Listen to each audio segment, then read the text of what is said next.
5 students shot, 1 killed at Roxborough High School football scrimmage. 2 gunmen fired at least 70 times as they ambushed the group on the 300 block of Fairway Terrace behind Roxborough High School around 4:41 p.m., police said. This was written by Christine Matson, published on September 27, 2022 for NBCPhiladelphia.com. Editor's note, this story is no longer being updated. Why? Because mass shootings are so common in America, we have to cover the next one and the next one. And besides, no one's going to read this story anyway. Nobody cares that our children are literally being killed outside of school or in school, or old people are being shot in church. It doesn't matter, right? Mass shootings are worth it to have the gun in the United States. I'll continue reading. A teenage boy was killed and 4 others were injured in a shooting behind Roxborough High School in the Roxborough neighborhood of Philadelphia Tuesday afternoon, police said.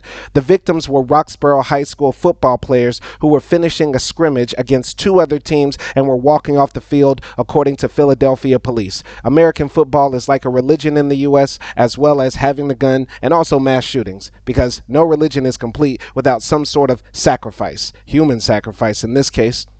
2 gunmen fired at least 70 times as they ambushed the group on Fairway Terrace near Pension Street behind Roxborough High School around 4:41 p.m., police said.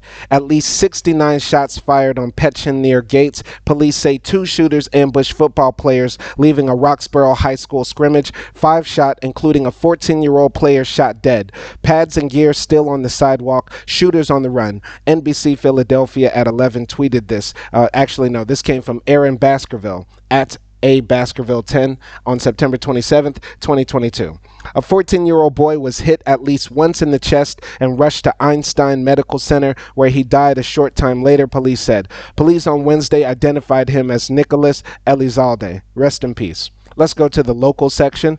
Breaking news and stories that matter to your neighborhood. The victim was on the Roxborough football team, but Philadelphia School District spokesperson Christina Clark said he attended nearby Saul High School, a magnet school that focuses on agricultural sciences. Another 14-year-old boy was shot in the leg and was listed in stable condition at a local hospital, according to police. A third student, 17, was struck 4 times throughout his body, authorities said, and was taken to the hospital in stable condition. Police Wednesday said the gunshots were to his arm and leg. Philadelphia police said a 15-year-old victim was shot in the leg and another 14-year-old was grazed in the ankle. So it's not a tragedy enough that one 14-year-old boy, my brother-in-law is younger than 14 years old, and I can't imagine even him, going through something so traumatic, and he's a strong kid, but to have something so traumatic happen to children in America, and this is not on the front page news. Nobody talks about this, and Philadelphia has had hundreds of children shot this year alone in 2022. By the way, this is the 586th mass shooting in 2022 alone, more than 2 per day as of this recording on September 29th, 2022. How many more children have to be shot? How many more children might be paralyzed, lose limbs, die from their injuries later, or be shot in schools? How long does this continue before Americans say enough is enough and we have actual sensible gun control, or, in my opinion, ideally abolish the Second Amendment? So I'll continue reading. Skyforce 10 was overhead as one of the victims was placed into the back of a police car and rushed away from the school parking lot. Blood could be seen nearby. The scrimmage between Pennsylvania's Roxborough High School, Northeast High School, and Boys Latin Charter School ended around 4:30 p.m. Philadelphia Police First Deputy Commissioner John Stanford said. A light green Ford Explorer was seen driving off westbound on Fairway Terrace about 10 minutes later, police said. No arrest had been made as of Tuesday evening. Latanya Boyd Smith rushed to Boys Latin Charter School after her 14-year-old son, who is on the school's junior varsity team, called her to tell her there had been a shooting. She paced on the sidewalk, tears in her eyes, as she anxiously waited to be reunited with her child. In third world nations, they don't have this level of carnage. But in the richest, most powerful nation in the world, mothers have to be in fear of their children going to football games, going to school. This sense, where is the sense? If this does not make us this does not make sense, America. It does not have to be this way. I'm so glad I'm recording this video outside of America. I live in Mauritius right now, backpacking across Africa, and even in African nations, they don't have this level of carnage unless they're fighting terrorists. But in the U.S., we have terrorists. We have white supremacist domestic terrorists. In the U.S., or unless they have wild criminal gangs. But in the U.S., we do have wild criminal gangs. We have street gangs, and we also have cartels across the border that operate almost with tacit approval from the government, right? This is insane that this continues to happen. It does not need to happen. Abolish the Second Amendment. Make America safe for everybody. I just want to hold him because I already lost a child to gun violence, and this is unnerving to me. This has to stop, she said. While no members of the boys' Latin school community were physically hurt, the emotional toll of this tragedy will be long-lasting. Boys Latin said in a statement, "We mourn the loss of life and the loss of the ability to feel safe and secure in our city. Far too many boys Latin students have been robbed of this basic right. Their teammates, friends, families, teachers, and neighbors have as well. The school urges the city to take action." Chase Gallagher, an 18-year-old senior who goes to another school but was in the area, said he heard gunshots and just ran. Roxborough, he said, feels safer than any other neighborhoods in the city, but gun violence is creeping into the area and getting closer to where he lives. It's starting to get a little scary, so hopefully things get better, he said. It does not matter if it's the hood or if it's a bad neighborhood or the ghetto or Beverly Hills or the nicest parts of New York. It does not matter. Gun violence should not plague Americans anywhere. Where you live should not determine if you live. It's that simple. And for anybody who says, well, this doesn't happen in this community, it could. It could happen anywhere in America, because at any given time, as I've been covering mass shootings, they've happened all over the country. Predominantly in the red part of the country, in the South. I covered so many mass shootings that happened in the South, all across the South. But gun violence happens all over America. It's not a Democrat issue. It's not a Republican issue. It's not a conservative issue or a liberal issue. It affects all Americans. And we as Americans should do something to try to make our country safer. At Roxborough High School, Tanya Kusar rushed to pick up her freshman grandson. Something needs to be done, and it needs to be done like yesterday, because it's getting very, very dangerous to do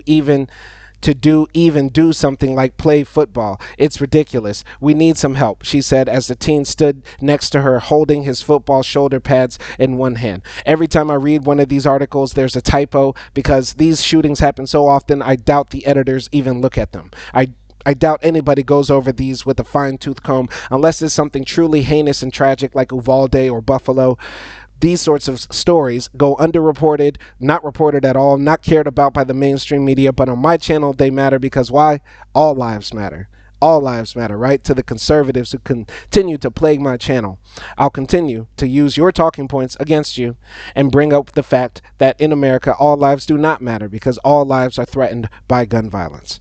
The School District of Philadelphia's Emergency Crisis Response Team and a school-based team of social workers and counselors will be on site in all impacted schools to support students and staff as they process and grieve this tragedy. Superintendent Tony Watlington said, "I am personally disturbed and angry with this senseless act of violence, and it is unacceptable," he said. "On behalf of all of us in the school district, hearts and prayers out to the families of today." And you already know, anytime somebody says thoughts and prayers, hearts and prayers, any of those platitudes, you can gobble my entire genitalia. I do not like this. When you're saying this, you're saying there's nothing we can do, but there's absolutely something you can do. If you are a gun owner, sell your guns. You are giving money to the gun manufacturers who lobby to continue to promote the propaganda that having a gun is American. It makes you American and it makes it safer, which it absolutely does not. And if you are an elected official, as an elected official, you should be lobbying and fighting with all your heart and soul to try to get rid of the guns in the city or the jurisdiction that you are in, and advocating for a complete abolition of gun ownership across the nation, because that's the only way it can be saved. That's the only way this nation will allow its citizens to have safety and freedom for everybody. It cannot exist where if New York bans all of their guns, but Connecticut allows it, people will still traffic weapons across New York and Connecticut like they do now, like what happens in Chicago, the right wing's favorite city to bring up, which I do cover on my channel. So please check out all the videos on Chicago gun violence that I've made. But I will say this: we need to have a national reimagining of gun laws. actual gun control like they have in Canada, like they have in Western Europe, and make our country actually safe for its citizens. I'll continue. This is a tweet from Mayor Jim Kenney. There are no words for what transpired earlier tonight. Another young life has been cut short and others injured by needless violence. Tonight, a family will begin to grapple with the loss of their loved one. My deepest condolences go out to them. I'll continue. Police said a reunification center for parents and students was located at 6401 Ridge Ave.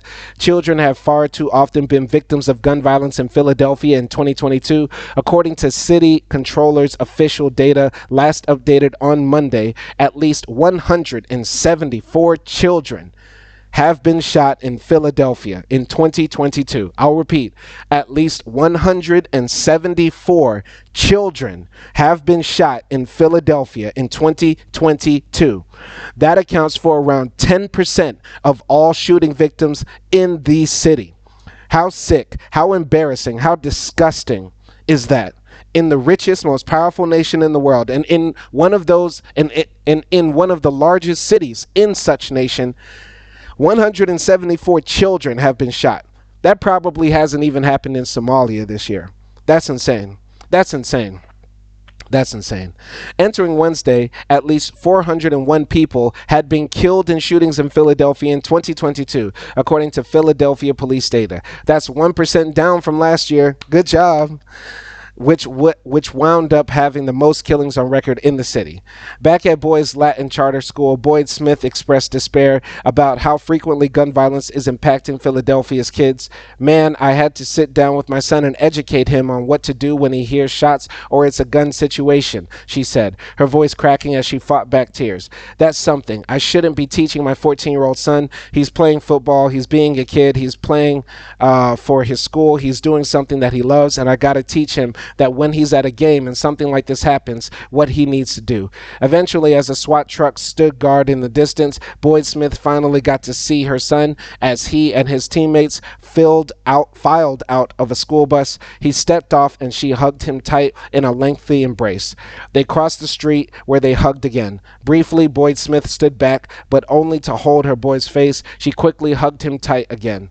There are additional resources for people or communities that have endured gun violence in Philadelphia. Further information can be found here. I'll put the link for this article in the description of this video. Once again, abolish the Second Amendment. Make America safe for everybody. This is insane that this happens in a first world nation, and America's gun laws have outrun their usefulness. We need to actually have actual gun control like they have in other countries.